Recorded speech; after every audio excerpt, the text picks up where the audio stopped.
Political ഇസ്ലാം സംബന്ധിച്ച ചർച്ചകൾ എക്കാലത്തും പ്രസക്തമാണ്. അത് കൈവരിച്ചിട്ടുള്ള രൂപഭാവങ്ങളും വരുത്തിവെച്ചിട്ടുള്ള വിനാശകരമായ പ്രത്യാഘാതങ്ങളും ലോകചരിത്രത്തിൽ എങ്ങും നിറഞ്ഞു നിൽക്കുകയാണ്.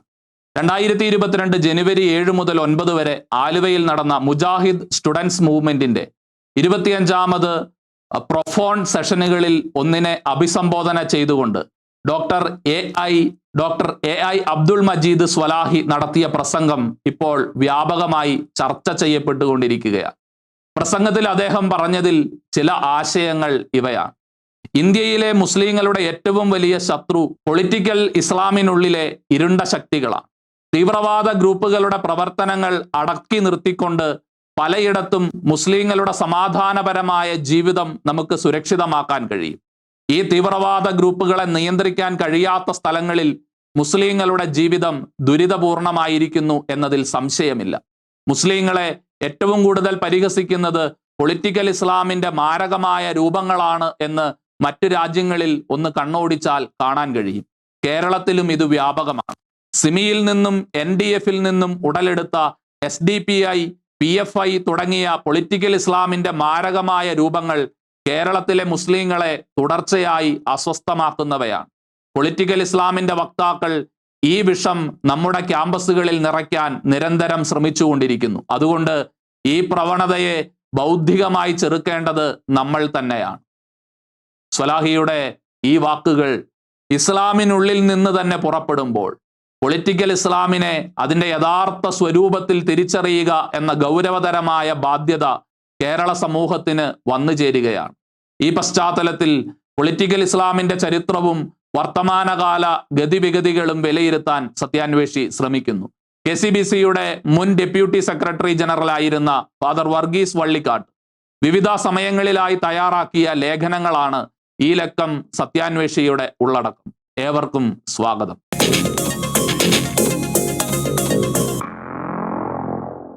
പത്തൊൻപത് 20 നൂറ്റാണ്ടുകളിൽ ഇസ്ലാമിക ലോകത്ത് നിലനിന്ന സാമൂഹ്യ രാഷ്ട്രീയ സാഹചര്യങ്ങളുടെയും സ്വത്വ പ്രതിസന്ധികളുടെയും പാശ്ചാത്യ വിദ്യാഭ്യാസം കൊണ്ടുവന്ന വൈജ്ഞാനിക ഉണർവിന്റെയും പശ്ചാത്തലത്തിൽ ഉരുത്തിരിഞ്ഞു വന്ന ചിന്താ പദ്ധതികളുടെയും പൊളിറ്റിക്കൽ ആക്ടിവിസത്തിന്റെയും ആകത്തുകയാണ് പൊളിറ്റിക്കൽ ഇസ്ലാം അഥവാ ഇസ്ലാമിക മതരാഷ്ട്രവാദം എന്ന് പറയാം.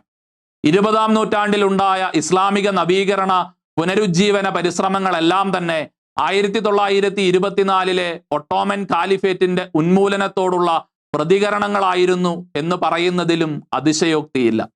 ആഗോളതലത്തിൽ ഇസ്ലാമിനെ ചേർത്ത് നിർത്തുന്ന ശക്തിയായി ലോകമെങ്ങുമുള്ള മുസ്ലിങ്ങൾ ഖാലിഫേറ്റിനെ കണ്ടിരുന്നു. പാശ്ചാത്യ ശക്തികളുടെ കോളനിവൽക്കരണം ഏഷ്യയിലെയും ആഫ്രിക്കയിലെയും രാജ്യങ്ങളിൽ പ്രത്യേകിച്ച് ഇസ്ലാമിക സമൂഹങ്ങളിൽ ഉണ്ടാക്കിയ സ്വത്വ പ്രതിസന്ധിയും അരക്ഷിതാവസ്ഥയും രാഷ്ട്രീയ അസ്ഥിരതയും ഒട്ടും ചെറുതായിരുന്നില്ല. ഇത്തരം വെല്ലുവിളികളോട് പ്രതികരിക്കാൻ മധ്യയുഗങ്ങളിലെ ഉലമയുടെ ഖുറാൻ ഭാഷ്യങ്ങളും വ്യാഖ്യാനങ്ങളും മാത്രം മതിയാവുകയില്ല എന്നുള്ള തിരിച്ചറിവിലേക്കും പുതിയ ഭാഷ്യങ്ങളും വ്യാഖ്യാനങ്ങളും ഉണ്ടാകേണ്ടതിന്റെ ആവശ്യകതയിലേക്കും അനേകരുടെ ശ്രദ്ധയെ തിരിച്ചു. പ്രശസ്തരായ പല ഇസ്ലാമിക മതപഠന കേന്ദ്രങ്ങളും ആ വഴിക്കുള്ള പരിശ്രമങ്ങൾ ആരംഭിക്കുകയും ചെയ്തു. ഈജിപ്തിലെ അൽ അസ്സർ സർവകലാശാല ഇത്തരം ഇസ്ലാമിക ബൗദ്ധിക കേന്ദ്രങ്ങളിൽ മുൻപന്തിയിലായിരുന്നു. കേവല മതാനുഷ്ഠാനങ്ങൾക്കും ആധുനിക ദേശരാഷ്ട്രങ്ങൾക്കും ദേശീയതയ്ക്കും മതേതര സങ്കല്പങ്ങൾക്കും അതീതമായ ഒരു ഇസ്ലാമിക ഐക്യവും രാഷ്ട്രീയ യാഥാർത്ഥ്യവും രൂപപ്പെടുത്തുക, അതോടൊപ്പം മനുഷ്യനിർമ്മിത നിയമങ്ങൾക്കുപരി ശരിയ അഥവാ ദൈവിക നിയമത്തിന്റെ പരമാധികാരവും ഇസ്ലാമിക ഭരണക്രമവും ഇസ്ലാമിക പാരമ്പര്യമുള്ള രാജ്യങ്ങളിൽ പുനഃസ്ഥാപിക്കുക എന്നീ രാഷ്ട്രീയ ലക്ഷ്യങ്ങളോടെ രൂപം കൊണ്ട ഇസ്ലാമിലെ പുനരുജ്ജീവന പരിശ്രമങ്ങളെ മനസ്സിലാക്കുന്നതിനുള്ള ഏറ്റവും ഫലപ്രദമായ മാർഗം അതിന് നേതൃത്വം കൊടുത്തവരെയും അവരുടെ സാഹചര്യങ്ങളെയും അടുത്തറിയുകയാണ്.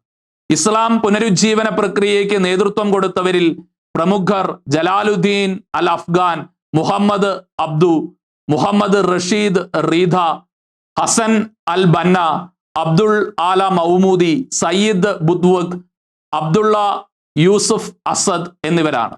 അല്ലാമ മുഹമ്മദ് ഇക്ബാൽ, മുഹമ്മദ് ആസാദ് എന്നിവരെയും ഇതിനോട് ചേർത്ത് വായിക്കാവുന്നതാണ്.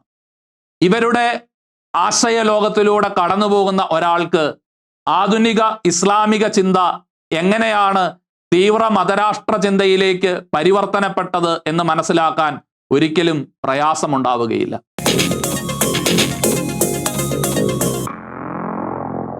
ഇസ്ലാമിക മോഡേണിസം എന്നറിയപ്പെടുന്ന ഇസ്ലാമിക പുനരുജ്ജീവന ചിന്താ പദ്ധതിയുടെ സ്ഥാപകൻ അഫ്ഗാനിസ്ഥാനിൽ ജനിച്ച് ഈജിപ്തിൽ അൽ അസ്സർ യൂണിവേഴ്സിറ്റിയിൽ അധ്യാപകനായിരിക്കെ ബ്രിട്ടീഷ് ഫ്രഞ്ച് സാമ്രാജ്യത്വത്തിനെതിരെ ആശയപ്രചരണം നടത്തിയ സയ്യിദ് ജമാലുദ്ദീൻ അൽ അഫ്ഗാനിയാണ്. ബ്രിട്ടീഷ് സാമ്രാജ്യത്വത്തിനെതിരെയുള്ള പോരാട്ടത്തിൽ യൂറോപ്പിലെങ്ങുമുള്ള മുസ്ലിങ്ങളുടെ പാൻ ഇസ്ലാമിക് യൂണിറ്റിക്കായി ആഹ്വാനം ചെയ്ത അദ്ദേഹം ബ്രിട്ടീഷ് ഇന്ത്യയിൽ ബ്രിട്ടീഷ് ഭരണത്തിനെതിരെ ഹിന്ദു മുസ്ലിം ഏകോപനം ഉണ്ടാകേണ്ടതിന്റെ ആവശ്യകതയെയും ഊന്നിപ്പറഞ്ഞിരുന്നു. ബ്രിട്ടീഷ് ഇന്ത്യയിലെ മുസ്ലിം നേതാക്കളായ മുഹമ്മദ് അലി ജിന്ന, അല്ലാമ മുഹമ്മദ് ഇക്ബാൽ, അബ്ദുൽ കലാം ആസാദ് എന്നിവരുടെ ചിന്തകളെയും കാഴ്ചപ്പാടുകളെയും അദ്ദേഹം ആഴത്തിൽ സ്വാധീനിച്ചിരുന്നു. മതഗ്രന്ഥങ്ങളുടെ വ്യാഖ്യാനത്തിൽ യുക്തിക്കുള്ള പങ്കിനെ അദ്ദേഹം ഊന്നിപ്പറഞ്ഞു. ഇസ്ലാമിന്റെ ആധുനികവൽക്കരണത്തിന്റെ പ്രണേതാക്കളിൽ അൽ അഫ്ഗാനിക്ക് തുല്യനാണ് അൽ അസ്സർ യൂണിവേഴ്സിറ്റിയിൽ അദ്ദേഹത്തിന്റെ ശിഷ്യനായിരുന്ന മുഹമ്മദ് അബ്ദു. പത്രപ്രവർത്തനവും രാഷ്ട്രീയവും ഇസ്ലാമിക മിസ്റ്റിക്കൽ ആധ്യാത്മികതയും അദ്ദേഹത്തിൽ സമഞ്ജസമായി സമ്മേളിച്ചിരുന്നു. അൽ അസ്സർ യൂണിവേഴ്സിറ്റിയിൽ അധ്യാപകനായും ഈജിപ്തിന്റെ ഔദ്യോഗിക ദിനപത്രമായ അൽ വാക്കി അൽ മിസ്രിയയുടെ എഡിറ്ററായും അദ്ദേഹം പ്രവർത്തിച്ചു. തീവ്രവാദ ആശയങ്ങളെ പിന്തുണച്ചതിന്റെ പേരിൽ 1879 6 വർഷത്തേക്ക് ഒട്ടോമൻ ലെബനനിലേക്ക് അദ്ദേഹം നാട് കടത്തപ്പെട്ടു. അവിടെയായിരിക്കെ ഇസ്ലാമിക വിദ്യാഭ്യാസ സമ്പ്രദായത്തിൽ വരുത്തേണ്ട കാലികമായ മാറ്റങ്ങൾക്ക് അദ്ദേഹം രൂപം കൊടുത്തു. 1884 പാരീസിലേക്ക് പോവുകയും അൽ അഫ്ഗാനിയുമായി ചേർന്ന് അൽ ഉർവ അൽ വുദ്ക എന്ന ഇസ്ലാമിക റവല്യൂഷണറി മാസികയുടെ പ്രസിദ്ധീകരണത്തിൽ സഹകരിച്ചുകൊണ്ട് ഇസ്ലാമിക ലോകത്തിന്റെ ഐക്യത്തിനായും യൂറോപ്യൻ കൊളോണിയലിസത്തിനെതിരായുള്ള പ്രവർത്തനങ്ങളിൽ അദ്ദേഹം മുഴുകി. 1888 ഈജിപ്തിലേക്ക് തിരിച്ചുപോയ അബ്ദു 1899 ഈജിപ്തിന്റെ ഗ്രാൻഡ് മുഫ്തിയായി നിയമിതനായി. ഇസ്ലാമിക വിശ്വാസ പ്രമാണങ്ങളെ യുക്തിയിലൂടെ ആവിഷ്കരിച്ചുകൊണ്ടും ഇസ്ലാമിക സമൂഹത്തിന്റെ പുനരുദ്ധാരണത്തിനും ഐക്യത്തിനുമായി പ്രവർത്തിച്ചുകൊണ്ടും ഈജിപ്തിലും ലോകത്താകെയുമുള്ള ഇസ്ലാമിന്റെ നവോത്ഥാനത്തിനായി അദ്ദേഹം പ്രയത്നിച്ചു തുടങ്ങി. അൽ അസ്സർ യൂണിവേഴ്സിറ്റിയിൽ വളർന്നു വന്ന ആധുനിക സലാഫിയ പ്രസ്ഥാനത്തിന്റെ പ്രണേതാക്കളായിരുന്നു അൽ അഫ്ഗാനിയും മുഹമ്മദ് അബ്ദുവും.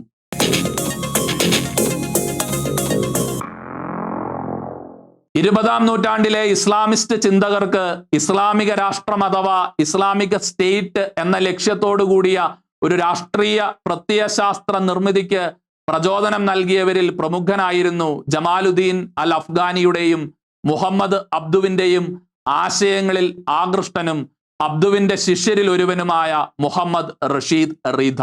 തന്റെ മുൻഗാമികളുടെ ചിന്തയെ വ്യക്തതയോടെ ആവിഷ്കരിച്ചുകൊണ്ടും അത്തരം ആശയങ്ങളെ അൽ മനാർ എന്ന പ്രസിദ്ധീകരണത്തിലൂടെ മുസ്ലിം ലോകത്തിലെങ്ങും പ്രസരണം ചെയ്തുകൊണ്ടും ഒരു ആധുനിക അറബ് കാലിഫേറ്റ് സ്ഥാപിക്കേണ്ടതിന്റെ ആവശ്യകതയിലേക്ക് മുസ്ലിം ലോകത്തിന്റെ ശ്രദ്ധയെ അദ്ദേഹം ക്ഷണിച്ചു.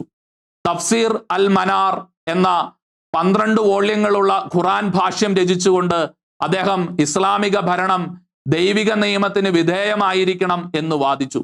സമകാലിക യാഥാർത്ഥ്യങ്ങളെ ഖുറാന്റെ വെളിച്ചത്തിൽ വിശകലനം ചെയ്തുകൊണ്ട് അദ്ദേഹം തന്റെ ആശയങ്ങളും കാഴ്ചപ്പാടുകളും വ്യക്തതയോടെ അവതരിപ്പിച്ചുകൊണ്ടിരുന്നു. സത്യവിശ്വാസം അനുസരണം ആവശ്യപ്പെടുന്നു. അനുസരണം പ്രവൃത്തിയിലൂടെ വെളിപ്പെടണം. ഇക്കാര്യത്തിൽ പ്രവാചകനായ മുഹമ്മദിനെയും അദ്ദേഹത്തിന്റെ വിശ്വസ്തരായ അനുയായികളെയും അനുകരിക്കാനും പ്രവാചകനിലൂടെ നൽകപ്പെട്ട ദൈവിക വെളിപാടുകളെ പിൻചെല്ലാനും എല്ലാ ഇസ്ലാമിക ഭരണകർത്താക്കൾക്കും കടമയുണ്ട് എന്ന് അദ്ദേഹം വാദിച്ചു. കൊളോണിയൽ ആധിപത്യത്തിന്റെ ഫലമായ പാശ്ചാത്യ സംസ്കാരത്തിന്റെ കടന്നുകയറ്റത്തെ ചെറുക്കുന്നതിനും സമൂഹത്തിന്റെ ഇസ്ലാമിക സ്വത്വം നിലനിർത്തുന്നതിനും ഭരണാധികാരികൾക്കുള്ള കടമയെയും അദ്ദേഹം ഊന്നിപ്പറഞ്ഞു. കൂടാതെ ശരിയ വ്യക്തിയുടെയും സമൂഹത്തിന്റെയും ആരാധനാ ജീവിതത്തെ മാത്രമല്ല സാമൂഹ്യ സാമ്പത്തിക ഇടപാടുകളെയും ഉൾക്കൊള്ളുന്നതിനാൽ ഖുറാനും ഹദീസുകളും നൽകുന്ന അനുശാസനങ്ങൾക്ക് അനുസൃതമായിരിക്കണം ഇസ്ലാമിക ജീവിതത്തിന്റെ എല്ലാ തലങ്ങളും മേഖലകളും എന്ന് ഖുറാൻ സൂറ 5:44 വ്യാഖ്യാനിച്ചുകൊണ്ട് അദ്ദേഹം സമർത്ഥിച്ചു. ഇത് പിൽക്കാല ഇസ്ലാമിസ്റ്റുകളായ മൗദൂദി, ബുദ്വബ് എന്നിവരുടെ ചിന്തകളെ ആഴത്തിൽ സ്വാധീനിക്കാനിടയായി.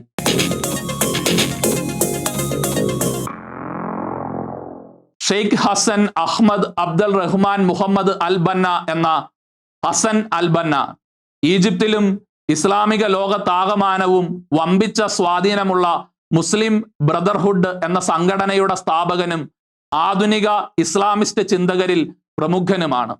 അഫ്ഗാനി, അബ്ദുർ റീദ എന്നിവരുടെ ചിന്തകളെ പിന്തുടർന്ന അദ്ദേഹം ഇസ്ലാമിന്റെ റിവൈവലിസ്റ്റ് ചിന്തയെ, പുനരുജ്ജീവന ചിന്തയെ ഒരു പടി കൂടി മുമ്പോട്ട് കൊണ്ടുപോയി.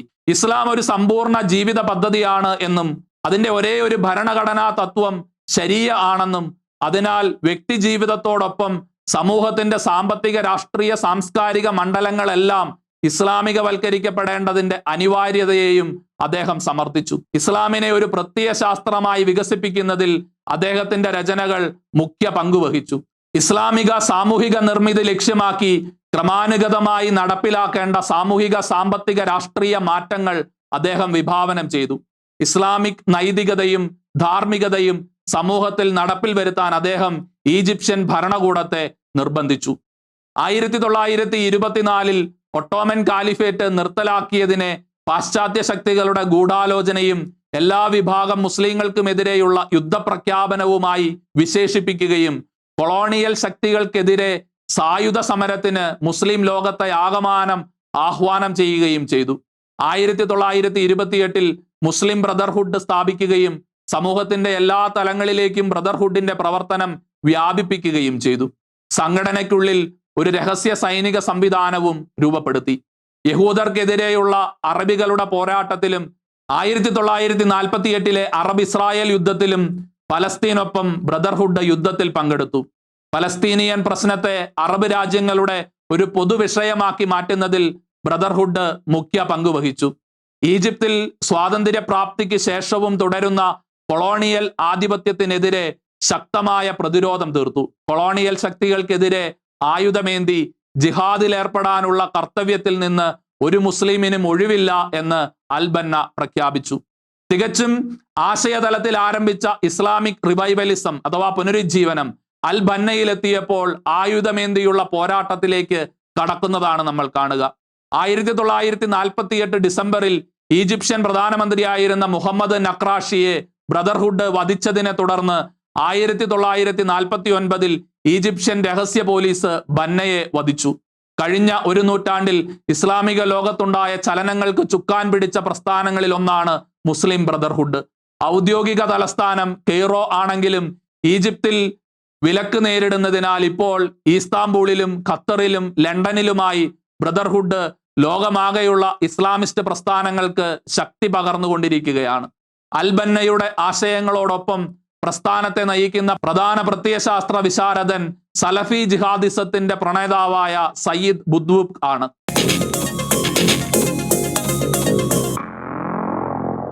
ആധുനിക ഇസ്ലാമിസ്റ്റ് ചിന്തകരിൽ ഏറ്റവും ചിട്ടയായ ചിന്താപദ്ധതി ആവിഷ്കരിച്ചവരിൽ പ്രമുഖനാണ് ബ്രിട്ടീഷ് ഇന്ത്യയിലെ ഹൈദരാബാദ് സംസ്ഥാനത്ത് 1903 ജനിച്ച അബ്ദുൾ ആല മൗദൂദി.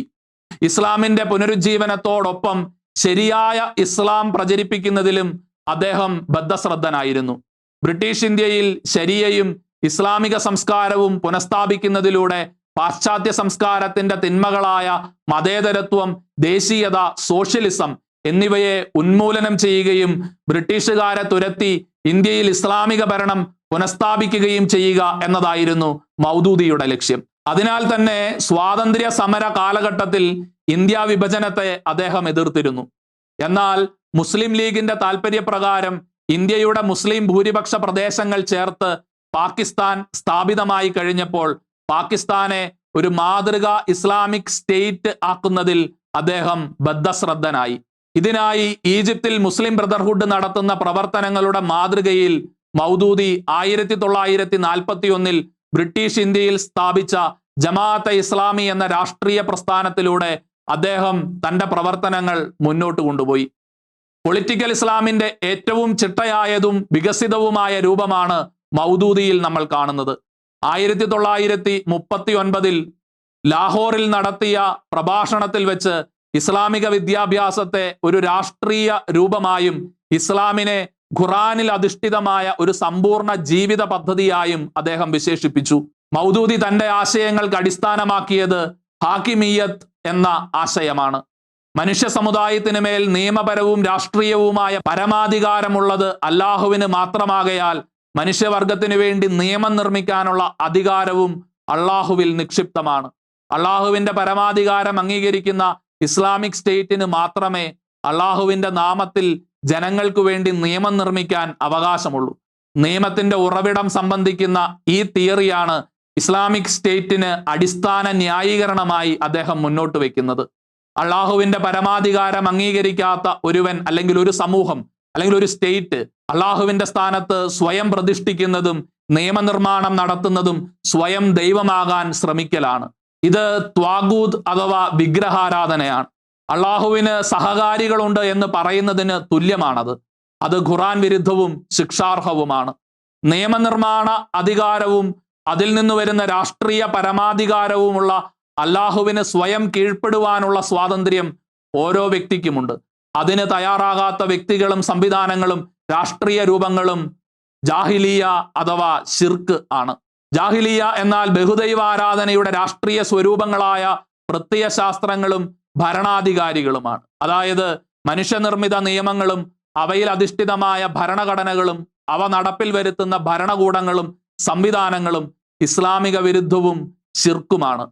ഇത് ഇസ്ലാമിന്റെ തൗഹീദ് ഹക്കിമിയ തത്വത്തിന് വിരുദ്ധമാണ്. ശരിയ അല്ലാതെ മറ്റൊരു നിയമമോ ശരിയയിൽ അധിഷ്ഠിതമല്ലാത്ത യാതൊരു ഭരണഘടനയോ ശരിയ അനുവർത്തിക്കാത്ത യാതൊരു ഭരണ സംവിധാനമോ ഇസ്ലാമികമല്ല. അത്തരം ഭരണകൂടങ്ങൾ ജാഹിലിയ ആണ്. ഖുറാനും സുന്നയുമാണ് ഇസ്ലാമിക രാഷ്ട്രത്തിന്റെയും ഇസ്ലാമിക ഭരണത്തിന്റെയും അടിസ്ഥാനമായി നിലകൊള്ളേണ്ടത്. ദൈവിക അല്ലെങ്കിൽ ഇസ്ലാമിക ഭരണത്തിന് വിരുദ്ധമായതൊന്നും നിലനിൽക്കാൻ യോഗ്യമല്ലെന്നും അദ്ദേഹം സമർത്ഥിച്ചു. ജമാഅത്തെ ഇസ്ലാമി ഹിന്ദ് ഇന്ത്യയിൽ അനുവർത്തിക്കുന്ന രീതിശാസ്ത്രം താരതമ്യേന സമാധാനപരവും മുകളിൽ നിന്ന് താഴേക്കുള്ളതുമാണ്. അധികാര കേന്ദ്രങ്ങളിലും തന്ത്രപ്രധാന പദവികളിലും തങ്ങളുടെ അംഗങ്ങളെയും അനുകൂലികളെയും എത്തിച്ചുകൊണ്ട് ഭരണകൂടത്തിന്റെ സ്വാധീനം ഉപയോഗിച്ച് ക്രമാനുഗതമായി ഇസ്ലാമികവൽക്കരണം നടപ്പിൽ വരുത്തുകയാണ് ജമാഅത്തെ ഇസ്ലാമിയുടെ പൊതു സമീപനമായി മനസ്സിലാക്കപ്പെടുന്നത്. സ്വന്തമായി രാഷ്ട്രീയ പാർട്ടിക്ക് രൂപം കൊടുത്തും മറ്റ് ഇസ്ലാമിക പാർട്ടികളുമായി കൈകോർത്തും ഇസ്ലാമിക സാമൂഹിക സാമുദായിക പ്രസ്ഥാനങ്ങൾ ശക്തിപ്പെടുത്തിയും ജിഹാദ് സമൂഹത്തിന്റെ സമസ്ത മേഖലകളിലേക്കും വ്യാപിപ്പിച്ചും അവർ അധികാരം കൈപ്പിടിയിലാക്കുന്നതിന് നിരന്തരമായി ശ്രമിച്ചുകൊണ്ടിരിക്കുന്നു.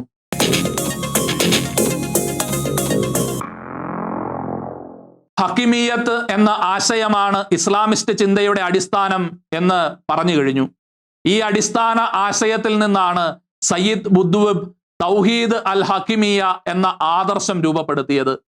അല്ലാഹുവിന്റെ ഏകത്വത്തിന് തൗഹീദ് അൽ ഹക്കിമിയ അഥവാ വിധി തീർപ്പുകളിലും നിയമനിർമ്മാണത്തിലുമുള്ള ഏകത്വം എന്ന വ്യാഖ്യാനം നൽകിക്കൊണ്ട് അള്ളാഹു വെളിപ്പെടുത്തിയ ശരിയ നിയമത്തിന്റെ വെളിച്ചത്തിൽ ഇസ്ലാമിക ഭരണകൂടങ്ങൾ ഭരണം നടത്തേണ്ടതിന്റെ അനിവാര്യതയെക്കുറിച്ചും മറ്റൊരു നിയമനിർമ്മാണ സംവിധാനവും അതിനോട് കൂട്ടിച്ചേർക്കാതിരിക്കാനുള്ള ഉത്തരവാദിത്വത്തെക്കുറിച്ചും ഊന്നിപ്പറഞ്ഞുകൊണ്ട് ഇസ്ലാം വിരുദ്ധ ഭരണകൂടങ്ങൾക്കും ഭരണകർത്താക്കൾക്കും എതിരെയുള്ള അള്ളാഹുവിന്റെ വിധി തീർപ്പ് അഥവാ തക്ഫീർ എന്ന ആശയം അദ്ദേഹം ഉയർത്തിക്കാട്ടി.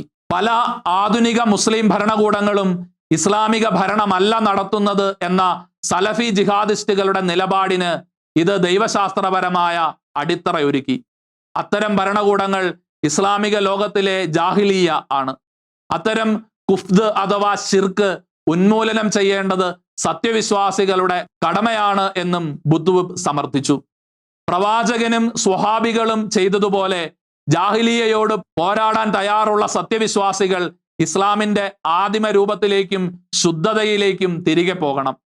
പടക്കളത്തിൽ ജിഹാദ് നിർവഹിച്ചുകൊണ്ട് സത്യവിശ്വാസികളുടെ ഒരു സൈന്യമായി അവർ മനുഷ്യ സമൂഹത്തിനു മേൽ അവരുടെ ചുമതല നിർവഹിക്കണം.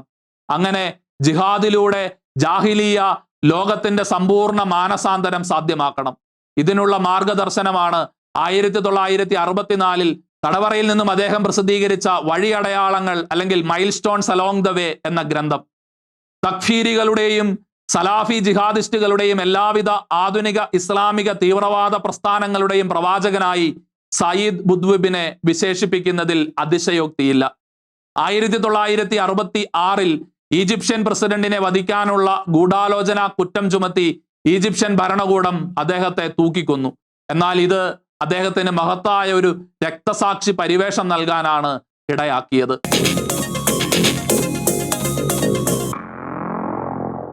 ആഗോള ജിഹാദിന്റെ പിതാവ് എന്നറിയപ്പെടുന്ന അബ്ദുള്ള യൂസുഫ് അസദ് ഒരു പലസ്തീനിയൻ സുന്നി ഇസ്ലാം പണ്ഡിതനും അധ്യാപകനും അൽ-ഖ്വയ്ദ, ലഷ്കർ ഇ തോയ്ബ എന്നീ പ്രസ്ഥാനങ്ങളുടെ സഹസ്ഥാപകനും ഒസാമ ബിൻ ലാദന്റെ ഗുരുവും മാർഗദർശിയും ഉപദേഷ്ടാവുമായിരുന്നു.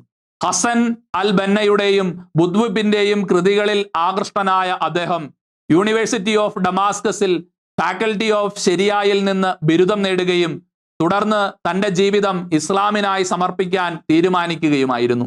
ഇസ്രായേലിനെതിരെയുള്ള PLOയുടെ പ്രവർത്തനങ്ങളിൽ പങ്കാളിയായി എങ്കിലും മിഡിൽ ഈസ്റ്റിന് ഉപരിയായ ഒരു പാൻ ഇസ്ലാമിക് പ്രസ്ഥാനം രൂപീകരിക്കുന്നതിലായിരുന്നു അദ്ദേഹം ശ്രദ്ധ വെച്ചത്. അൽ അസർ യൂണിവേഴ്സിറ്റിയിൽ നിന്ന് PhD നേടിയതിനു ശേഷം സൗദി അറേബ്യയിലെ കിങ് അബ്ദുൾ അസീസ് യൂണിവേഴ്സിറ്റിയിൽ അദ്ദേഹം അധ്യാപകനായി ജോലി ചെയ്തു. ഇവിടെ ഒസാമ ബിൻ ലാദൻ അദ്ദേഹത്തിന്റെ ശിഷ്യനായിരുന്നു. 1979 സോവിയറ്റ് യൂണിയൻ അഫ്ഗാനിസ്ഥാൻ ആക്രമിച്ചപ്പോൾ അതിനെതിരെ അദ്ദേഹം പുറപ്പെടുവിച്ച ഫത്വ പ്രസിദ്ധമായിരുന്നു. ഇസ്ലാമിന്റെ ഭൂമിയുടെ പ്രതിരോധം വിശ്വാസം കഴിഞ്ഞാൽ ഏറ്റവും മുഖ്യമായ കർത്തവ്യമാണ് എന്നും ഇസ്ലാമിക ഭൂമികയിൽ അതിക്രമിച്ചു കടക്കുന്ന അക്രമികളെ വകവരുത്തുന്നത് ഓരോ മുസ്ലിമിന്റെയും വ്യക്തിപരമായ കടമയാണ് എന്നും അദ്ദേഹം പ്രഖ്യാപിച്ചു. അഫ്ഗാനിസ്ഥാനും പലസ്തീനും മോചിപ്പിക്കാനുള്ള ജിഹാദിൽ പങ്കെടുക്കാൻ ആഗോള മുസ്ലിം യുവാക്കളെ അദ്ദേഹം ആഹ്വാനം ചെയ്തു. സൗദി അറേബ്യയുടെ ഗ്രാൻഡ് മുഫ്തി അദ്ദേഹത്തിന്റെ ഫത്വയെ പിന്തുണച്ചു.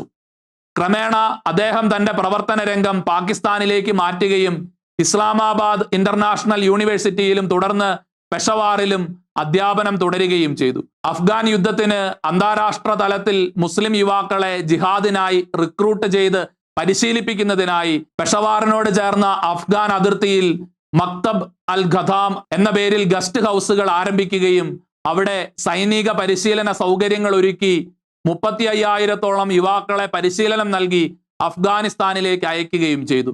ഈ പ്രവർത്തനങ്ങൾ മുന്നോട്ട് കൊണ്ടുപോകുന്നതിന് ബിൻ ലാദന്റെ സാമ്പത്തികവും വ്യക്തിപരവുമായ സഹായം അഭ്യർത്ഥിക്കുകയും ലാദൻ ബൈത്തുൽ അൻസാർ എന്ന പേരിൽ ജിഹാദി പോരാളികളെ സഹായിക്കുന്നതിനായി പെഷവാറിൽ ഒരു ഓഫീസ് തുറക്കുകയും ചെയ്തു. സോവിയറ്റ് യൂണിയനെതിരെ അഫ്ഗാൻ മുജാഹിദീൻ പോരാളികളെ സഹായിക്കുന്നതിനു വേണ്ടിയുള്ള പരിശ്രമങ്ങൾ അസമിനെ പ്രശസ്തനാക്കി തീർത്തു. അദ്ദേഹം യൂറോപ്പും അമേരിക്കയും മിഡിൽ ഈസ്റ്റും സന്ദർശിച്ച് ജിഹാദിന്റെ മഹത്വം പ്രസംഗിക്കുകയും ആഗോള ജിഹാദിന് മുസ്ലിം ലോകത്തെ ആഹ്വാനം ചെയ്യുകയും ചെയ്തു. ജിഹാദും യുദ്ധവും രക്തച്ചൊരിച്ചിലുമില്ലാതെ ഇസ്ലാമിന് വിജയവും സമൃദ്ധിയും കൈവരിക്കാമെന്ന് കരുതുന്നത് വെറും വ്യാമോഹമാണെന്ന് അദ്ദേഹം പ്രസംഗിച്ചു. അങ്ങനെ ചിന്തിക്കുന്ന മുസ്ലിങ്ങൾ അവരുടെ മതത്തെപ്പറ്റി തീർത്തും ധാരണയില്ലാത്തവരാണെന്ന് അദ്ദേഹം പറഞ്ഞു. ബഹുദൈവ വിശ്വാസികളായ സിവിലിയന്മാരെ ജിഹാദിൽ വധിക്കുന്നതിൽ തെറ്റില്ല എന്നായിരുന്നു അദ്ദേഹത്തിന്റെ നിലപാട്. ഇസ്ലാമിസ്റ്റ് പ്രസ്ഥാനങ്ങളുടെ ഒരു പാൻ ഇസ്ലാമിക് ഫെഡറേഷൻ ഉണ്ടാക്കുന്നതിനുള്ള ആശയപരമായ അടിത്തറ രൂപീകരിക്കുകയും അതിനാവശ്യമായ അടിസ്ഥാന സൗകര്യ വികസനം അദ്ദേഹം നിർവഹിക്കുകയും ചെയ്തു. സയ്യിദ് ഖുത്ബിനെ പോലെ അസമും ആഗോളതലത്തിൽ രൂപപ്പെട്ടു വരേണ്ട ഒരു മുന്നണിയെ വിഭാവനം ചെയ്തിരുന്നു. ഈ മുന്നണി വരാനിരിക്കുന്ന ഇസ്ലാമിക സ്റ്റേറ്റിന്റെ മുന്നോടിയും ഉറപ്പുള്ള അടിസ്ഥാനവുമായിരിക്കുമെന്നും അദ്ദേഹം പറഞ്ഞു വെച്ചു. ജിഹാദ് തുടരണമെന്നും ഇസ്ലാമിക സ്റ്റേറ്റ് സ്ഥാപിതമായിരിക്കുന്നതായി കാണും വരെയും തളരാതെ പൊരുതണമെന്നും അദ്ദേഹം അനുയായികളെ ആഹ്വാനം ചെയ്തു. 1989 സോവിയറ്റ് സേന അഫ്ഗാനിസ്ഥാനിൽ നിന്ന് പിൻവാങ്ങിയപ്പോൾ അസമും അദ്ദേഹത്തിന്റെ ഡെപ്യൂട്ടിയായ ബിൻ ലാദനും തങ്ങൾ രൂപം കൊടുത്ത പാൻ ഇസ്ലാമിക് പ്രസ്ഥാനം നിലനിർത്താൻ തീരുമാനിക്കുകയും അതിന് അൽ-ഖ്വയ്ദ എന്ന പേര് നൽകുകയും ചെയ്തു.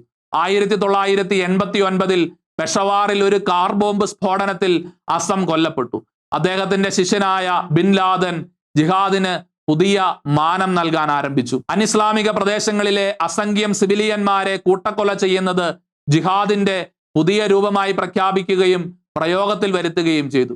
623 മുതൽ 1924 വരെ മങ്ങിയും തെളിഞ്ഞും നിലനിന്ന ഇസ്ലാമിക് കാലിഫേറ്റ്, ഇസ്ലാമിക സ്റ്റേറ്റ് മുസ്ലിങ്ങൾ പുനഃസ്ഥാപിക്കുക തന്നെ ചെയ്യും എന്ന പ്രതീക്ഷയാണ് പോരാടാനും രക്തസാക്ഷിയാകാനും വിശ്വാസം മുറുകെ പിടിക്കാനും ഓരോ ജിഹാദി പോരാളിയെയും പ്രേരിപ്പിച്ചുകൊണ്ടിരിക്കുന്നത്.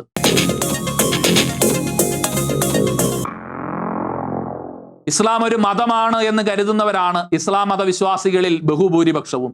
എന്നാൽ ഇസ്ലാം ഒരു സമ്പൂർണ്ണ ജീവിത പദ്ധതിയാണ്. അതായത് ഒരു പ്രത്യയ ശാസ്ത്രമാണ് എന്ന അവകാശവാദം ഉന്നയിക്കുന്ന ഇസ്ലാമിക സംഘടനകളും പ്രസ്ഥാനങ്ങളും ഇന്നുണ്ട്. ആരാധനയും ആത്മീയതയും മാത്രമല്ല, തികച്ചും ഭൗതിക യാഥാർത്ഥ്യങ്ങളായ സാമ്പത്തിക, രാഷ്ട്രീയ, സാമൂഹിക, സാംസ്കാരിക വ്യവഹാരങ്ങളും ഒരേ നിയമനിർമ്മാണ അധികാരത്തിന് കീഴ്പ്പെട്ടിരിക്കണമെന്നതാണ് അവരുടെ നിലപാട്. ഈ നിലപാടിനെയാണ് പൊതുവിൽ ഇസ്ലാമിക മതരാഷ്ട്രവാദം എന്ന് വിളിക്കുന്നത്. അള്ളാഹുവിന്റെ തൗഹീദിൽ, അതായത് ഏകത്വത്തിലുള്ള വിശ്വാസം, നിയമനിർമ്മാണത്തിനുള്ള പരമാധികാരം അള്ളാഹുവിന് മാത്രമാണെന്നും ജീവിതത്തിന്റെ സമസ്ത മേഖലകളിലും അള്ളാഹുവിന്റെ ഹക്കിമിയത്ത് അഥവാ പരമാധികാരമാണ് പാലിക്കപ്പെടേണ്ടത് എന്നുമുള്ള നിലപാടിലേക്ക് പ്രമുഖരായ പല ഇസ്ലാമിക ചിന്തകരെയും എത്തിച്ചിട്ടുണ്ട്. ഈ നിലപാടനുസരിച്ച് മതത്തിനും രാഷ്ട്രത്തിനും വ്യത്യസ്ത അധികാര നിയമനിർമ്മാണ കേന്ദ്രങ്ങൾ ഉണ്ടാകാൻ പാടില്ല. വ്യക്തിയുടെയും സമൂഹത്തിന്റെയും രാഷ്ട്രത്തിന്റെയും മേൽ അള്ളാഹുവിന്റെ ഹാക്കിമിയത്ത് അഥവാ പരമാധികാരം പൂർണ്ണമായി അംഗീകരിക്കപ്പെടുകയും നടപ്പിൽ വരുത്തുകയും വേണം. ഈ ചിന്താ പദ്ധതിയിൽ ഇസ്ലാമികേതരമായ സകലതും അനുസരിക്കപ്പെടാൻ പാടില്ലാത്ത തിന്മയായി ത്യാഗൂത്ത് അഥവാ വിഗ്രഹാരാധനയായിട്ടാണ് വ്യവച്ഛേദിക്കപ്പെട്ടിരിക്കുന്നത്. അതിനാൽ ഇസ്ലാമികേതരമായ രാഷ്ട്രമോ രാഷ്ട്രീയമോ മുസ്ലിങ്ങൾ അംഗീകരിക്കാൻ പാടുള്ളതല്ല. ദൈവിക നിയമത്തിന് ശരീഅയ്ക്ക് വിധേയമല്ലാത്തതെല്ലാം ജാഹിലിയ ആണ്. അതായത് ബഹുദൈവാരാധനയുടെ രാഷ്ട്രീയ രൂപങ്ങളാണ്. അതിനാൽ അവ കീഴടക്കപ്പെടുകയോ ഉന്മൂലനം ചെയ്യപ്പെടുകയോ വേണം. ഈ കാഴ്ചപ്പാടിൽ നിന്നാണ് ഇസ്ലാമിക മതരാഷ്ട്ര സിദ്ധാന്തത്തിന്റെ അടിസ്ഥാന ശിലയായി ജിഹാദ് പ്രതിഷ്ഠിക്കപ്പെടുന്നത്. ഇസ്ലാമിക് സ്റ്റേറ്റ് അഥവാ കാലിഫേറ്റ് പുനഃസ്ഥാപിക്കുന്നതിന് ജിഹാദ് അനിവാര്യമാണ് എന്ന് സാരം. ഇസ്ലാമിക സമൂഹങ്ങളുടെ ആഗോളതലത്തിലുള്ള ഏകീകരണവും പാൻ ഇസ്ലാമിക് യൂണിറ്റി, ജാഹിലിയ സമൂഹങ്ങൾക്കും വ്യവസ്ഥിതികൾക്കുമെതിരെ ആഗോളതലത്തിൽ സംഘടിപ്പിക്കപ്പെടേണ്ട ജിഹാദും അല്ലെങ്കിൽ ഗ്ലോബൽ ജിഹാദുമാണ് പൊളിറ്റിക്കൽ ഇസ്ലാം മുന്നോട്ട് വയ്ക്കുന്ന രണ്ട് പ്രധാന പദ്ധതികൾ. ഇസ്ലാമിക് സ്റ്റേറ്റ് അഥവാ ഖാലിഫേറ്റ് പുനഃസ്ഥാപിക്കുക എന്നത് ഓരോ മുസ്ലിമിന്റെയും കടമയാണ് എന്നും ഇസ്ലാമിസ്റ്റ് ചിന്തകർ സമർത്ഥിക്കുന്നുണ്ട്. പൊളിറ്റിക്കൽ ഇസ്ലാം, പാൻ ഇസ്ലാമിക് രാഷ്ട്രീയം, ഇസ്ലാമിസം, ഗ്ലോബൽ ജിഹാദ് എന്നിങ്ങനെ വിവിധ പേരുകളിൽ മേൽപ്പറഞ്ഞ ഇസ്ലാമിക മതരാഷ്ട്ര പ്രത്യയശാസ്ത്രം അറിയപ്പെടുന്നുണ്ട്. ഇസ്ലാമിന്റെ പ്രമാണ ഗ്രന്ഥവും പ്രവാചക ചര്യയും നിയമങ്ങളും പാരമ്പര്യവും വ്യാഖ്യാനിച്ചുകൊണ്ടാണ് ജിഹാദിന്റെ മാർഗത്തിലൂടെ ചരിക്കാൻ ഇസ്ലാമിക പുനരുജ്ജീവന ചിന്തകർ ഇസ്ലാമിക സമൂഹങ്ങളെ ആഹ്വാനം ചെയ്യുന്നത്. ഈ ചിന്താ പദ്ധതിയിൽ പ്രവാചകനായ മുഹമ്മദ് മതസ്ഥാപകനും മതരാഷ്ട്ര സ്ഥാപകനും എക്കാലത്തേക്കുമുള്ള മാതൃകാ ഭരണകർത്താവുമാണ്. പ്രവാചകന്റെയും സ്വഹാബികളുടെയും മാർഗത്തിൽ ചരിക്കാൻ ഓരോ വിശ്വാസിയും കടപ്പെട്ടിരിക്കുന്നു. ഇപ്രകാരം പ്രവാചകനെയും അദ്ദേഹത്തിന്റെ ശ്രേഷ്ഠ അനുയായികളായ പൂർവികരെയും അക്ഷരാർത്ഥത്തിൽ പിൻചെല്ലുന്ന ഒരു ചെറുമുന്നണി ഇന്ന് മിക്കവാറും എല്ലാ ഇസ്ലാമിക സമൂഹങ്ങളിലും രൂപപ്പെട്ട് വരുന്നുണ്ട്. തീവ്ര ഇസ്ലാമിക രാഷ്ട്രീയത്തിലെ ഈ മുന്നണി പോരാളികൾ വരാനിരിക്കുന്ന ഇസ്ലാമിക സ്റ്റേറ്റിന്റെ ഉറപ്പുള്ള അടിസ്ഥാനമായി വിഭാവനം ചെയ്യപ്പെട്ടിരിക്കുന്നു. അവർ സമൂഹത്തിൽ ഇസ്ലാമിക ഭരണം നടപ്പാക്കുന്നതിൽ ബദ്ധശ്രദ്ധരും അതിനായി മനസ്സുകൊണ്ടും ശരീരം കൊണ്ടും അധ്വാനിക്കുന്നവരും ഇസ്ലാമിന് വേണ്ടി ജിഹാദിൽ ഏർപ്പെട്ടിരിക്കുന്നവരുമാണ്. ഭീതിയോടെയും സംശയദൃഷ്ടിയോടെയുമാണ് പൊതുസമൂഹം ഇത്തരം ജിഹാദി പോരാളികളെ കാണുന്നത്. എന്നാൽ ഇസ്ലാമിനെ ഒരു സമഗ്ര ജീവിത പദ്ധതി അഥവാ പ്രത്യയശാസ്ത്രം എന്ന നിലയിൽ കാണുകയും ഇസ്ലാമിക മതരാഷ്ട്ര സ്ഥാപനം ജീവിത ലക്ഷ്യമായി സ്വീകരിക്കുകയും അതിനായി ജീവിതം സമർപ്പിക്കുകയും ചെയ്തിട്ടുള്ളവർക്ക് ജിഹാദ് അവരുടെ ജീവിതക്രമവും പരലോക സൗഭാഗ്യങ്ങൾ ഉറപ്പാക്കുന്ന പ്രവാചക ചര്യയുടെ പിൻപറ്റലുമാണ്. ശരിയ എന്നാൽ പ്രവാചകനും സ്വഹാബികളും ജീവിച്ച ജീവിതക്രമം പിൻപറ്റുക എന്നതാണ്. അനിസ്ലാമിക സമൂഹങ്ങളിൽ ഇസ്ലാമിക ജീവിതക്രമവും ശരിയ അടിസ്ഥാനമാക്കിയുള്ള ധാർമ്മിക വീക്ഷണവും ഭരണവ്യവസ്ഥയും സ്ഥാപിക്കുന്നതിനുള്ള നിരന്തര പരിശ്രമം നടത്തുക എന്ന കടമയും ബാധ്യതയുമാണ് ഇസ്ലാമിക സ്റ്റേറ്റിന്റെ അടിസ്ഥാന ശിലകളായ ജിഹാദി പോരാളികൾക്ക് ഉള്ളത്.